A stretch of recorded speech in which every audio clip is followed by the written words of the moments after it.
मिनश्शैतानिर्रजीम बिस्मिल्लाहिर्रहमानिर्रहीम। नाज़रीन, आप दो तस्वीर देख रहे हैं। एक तस्वीर तो पेशावर की एक गरीब खतून की है जिसके बच्चे 2-3 दिन से भूखे प्यासे थे और उसने माँ की ममता के हाथों मजबूर होकर एक तंदूर से रोटियां चुराई और पुलिस वाले उसे किस तरह से आप देख रहे हैं कि किस तरह से सोशल मीडिया पे सामने आया कि उसको घसीट कर किस तरह अदालत में पेश किया गया। जबकि दूसरी जो तस्वीर है वो मनशियात की मलका की है और ये जो खातून है इसने लाखों हज़ारों लाखों लोगों को नशे पर लगाया है और कई सालों से पिछले तकरीबन एक अशरे से भी ज़ायद अरसे से कराची समेत पूरे मुल्क में ये मनशियात बेच रही है।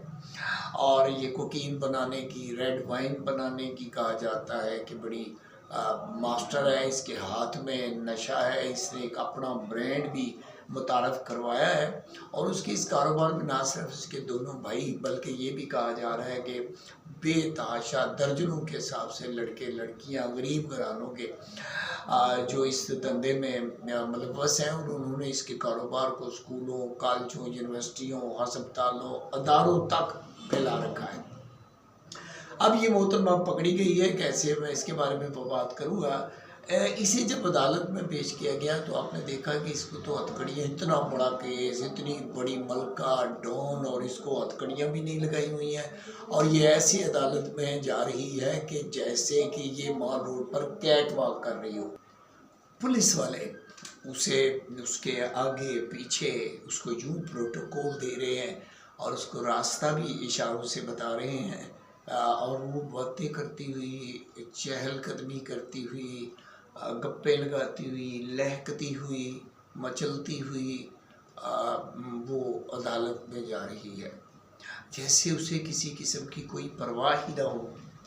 और मज़े की बात यह है कि कुछ दोस्त ये कह रहे हैं कि लग ये रहा था कि जैसे यही सिंध की चीफ मिनिस्टर हो।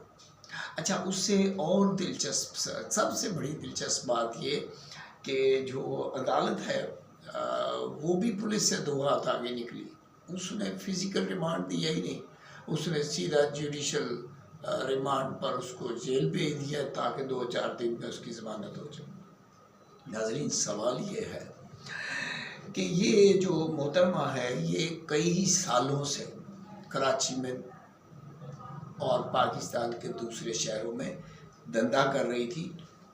क्या पाकिस्तान का, कराची का बच्चा इसको जानता था कि ये मनशियात की मलका है, 10 केस हैं इसके ऊपर?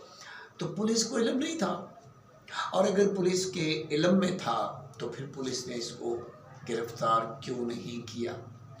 दूसरा ये कि एंटी नारकोटिक्स वाले किधर थे, इंटेलिजेंस एजेंसियाँ किधर थी? और फिर ये भी सवाल पैदा होता है, बड़ा अहम है, कि भाई बॉर्डर चार्टर तो सील है, चलो और भी रास्ते होंगे, तो अफ़गानिस्तान का बॉर्डर भी बंद है, तो इतनी मनशियात कहाँ से आ रही है, कैसे आ रही है? सिर्फ कराची में 70 करोड़ रुपए की रोज़ाना नशा बिक रहा है और पूरे पाकिस्तान में $2 बिलियन का नशा बिक रहा है। इतना बड़ा कारोबार है, कैसे मुमकिन है कि भाई पुलिस को, इंतज़ामिया को, अदारों का, इंटेलिजेंस एजेंसियों को और बड़े बड़े लोगों को इसका इल्म ना हो? इतना ज़ाहिर पैसा आ रहा था तो फिर हो सकता है कि अकल पे पर्दा पड़ गया हो।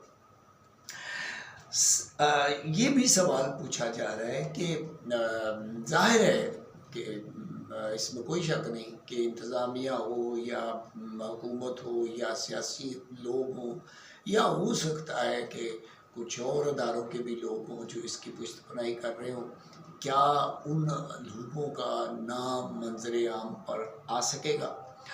मुझे यकीन है कि ऐसा नहीं होगा। उसको या तो चंद दिन में मार दिया जाएगा या फिर उसके बाद वो दुबई 2-4 दिन के बाद मुंतकिल हो जाएगी। कुछ लोग ये भी कह रहे हैं कि शीरी रहमान की जो बेटी 35 साल जिसकी उम्र थी और वो नशे की लत की वजह से उसकी वफ़ात हो गई, शायद उसकी वजह से इसकी गिरफ्तारी हुई। या कुछ लोग ये भी कह रहे हैं कि जाखरानी का बेटा, वो भी नशे की वजह से मारा गया और शायद उसकी वजह से इसकी गिरफ्तारी हुई। लेकिन कुछ हल्के ये भी कह रहे हैं कि ज़रदारी और पीपल्स पार्टी को टाइट करने के लिए پنکی صاحبہ کو گرفتار کیا گیا ہے۔ بہرحال جو کچھ بھی ہو، بس بتانا یہ تھا کہ اپنے بچوں کو یہ ضرور بتائیے کہ یہ ملک جو ہے وہ اشرافیہ کے لیے بنا ہے، یہ ملک جو ہے یہ غریبوں کے لیے نہیں بنا ہے۔ ہم تو جو غریب لوگ ہیں وہ تو بس یہاں پر ایویں ہی بیٹھے ہوئے ہیں۔ اپنا خیال رکھیے گا، اللہ حافظ۔